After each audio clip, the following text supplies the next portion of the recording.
Ladies and gentlemen, this is Miss Universe Philippines 2025.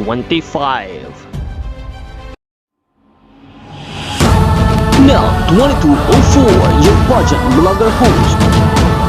Subscribe! Diyosa kung Diyosa ang atake ni Maria Atisa Manalo na bumida sa Headshot Challenge ng Miss Universe Philippines 2025.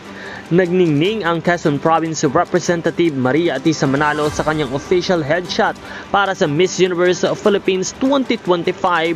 Tunay ngang Diyosa ang kanyang datingan, kaya naman agad siyang pinag-usapan ng mga pageant fans at netizens. Marami ang nakapansin ng malaking improvement sa kanyang styling na mas nagpalutang sa kanyang classic beauty at sophisticated aura. Mas refined at modern ang kanyang look na bumagay sa kanyang natural na ganda at elegance. Dahil dito, lalong tumindi ang kompetisyon sa pagitan ng mga kandidata. Hindi na nakapagtataka kung bakit isa si Atisa sa mga itinuturing na front runners sa labanang ito.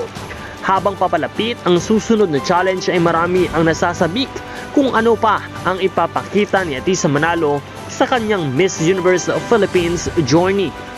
Magpapatuloy kaya ang kanyang winning streak? Abangan natin. Kung kaya't patuloy po tayong umantabay sa channel na ito para sa mas marami pang mga updates.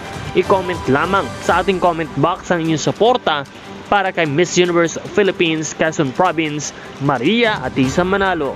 Maraming salamat sa iyong panonood at huwag kalimutan na mag-subscribe.